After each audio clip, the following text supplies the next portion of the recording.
வீர முரசு கொட்டட்டும்.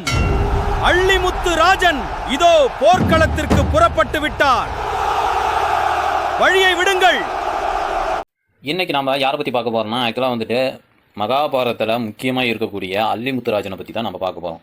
யார் இந்த அள்ளிமுத்துராஜன் அப்படின்னு பார்த்தா, பாண்டவர்களுக்கும் மருமகனாக இருக்கக்கூடியவர் தான் இவர் அள்ளிமுத்துராஜன். இன்னும் சரியாக சொல்லப்போனால் போர் மன்னனுக்கும் சங்குபதிக்கும் பிறந்த மகன் தான் இந்த அள்ளிமுத்துராஜன். அள்ளிமுத்துராஜன் மகாபாரத கரையில் வியாசகர் முனிவர் இவரை பற்றி குறிப்பிடவே இல்லை. ஆனால் இவரை பற்றி முழுமையாக தெரிந்து கொள்ள வேண்டும் என்றால் நீங்கள் ஆரவல்லி சோரவல்லி கதைகளில் மட்டும்தான் பார்க்க முடியும். அது மட்டும் இல்லாமல் நாடக முறையில் நடத்தக்கூடிய தெருக்கூற்றியில் மட்டும்தான் இவரை பற்றி கதை விரிவாக்கமாக சொல்லுவார்கள். வில்லுப்பாட்டியில் இவரை பற்றி முழுமையாக சொல்லியிருப்பாங்க. அள்ளிமுத்துராஜனை பாண்டவர்கள் 4வது சந்தியில் ஒரு பாதுகாவலராக வைத்திருப்பார்கள். ஏன் அப்படி வைத்திருக்கிறார்கள் என்று பார்த்தால், சகுனிக்கு தங்கச்சிமார்கள் அந்த 7 அக்காமார் தங்கச்சிங்க, ஆரவல்லி சூரவல்லி வீரவல்லி என்ற 7 அக்காமார் தங்கச்சிங்க இருப்பாங்க. அந்த 7 பேருடைய மாந்திரி சூந்தரிகளை தந்திரமாக உடைக்கும் வல்லமை பெற்றவர் இவர் ஒருத்தர் மட்டும்தான். இந்த ஆரவல்லி சூரவல்லி 7 அக்காமார் தங்கச்சிகளும் ஒரு காலத்தில் பீமரையே சிறைப்பிடித்து அவமானப்படுத்தி அனுப்பியவர்கள் தான் இந்த ஆரவல்லி சூரவல்லிகள். அதனை அறிந்த கிருஷ்ணர் இந்த 4வது சந்தியில் அள்ளிமுத்துராஜனை காவலுக்கு வைத்திருப்பார். அப்போது 18 நாள் போர்க்களம் முடியும் வேளையில் ஆரவல்லி சூரவல்லியை கொன்று குவிப்பார் இந்த அள்ளிமுத்துராஜன். அள்ளிமுத்துராஜனை பற்றி முழு வரலாறும் நம்ம அறிஞ்சிக்கணும் அப்படின்னு பார்த்தா, தென் மாவட்டத்தில் உள்ள திரௌபதி அம்மன் ஆலயத்தில் கல்வெட்டு சிற்பங்களில் ஒரு கதையாக குறிப்பிட்டிருப்பாங்க.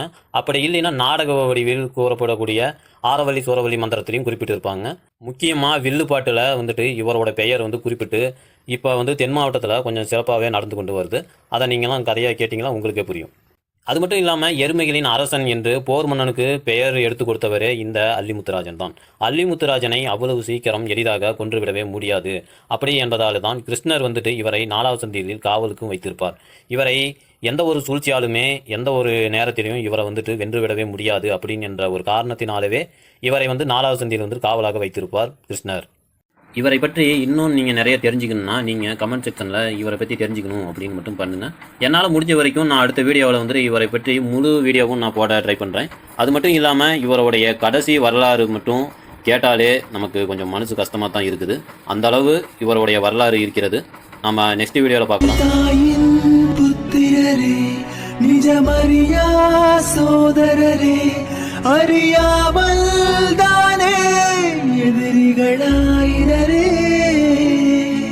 காலத்தின் ஜாலத்தால் விதி நடத்தும் விளையாட்டால் கதியின்றி தவித்த ஜீவன்களாயினரே.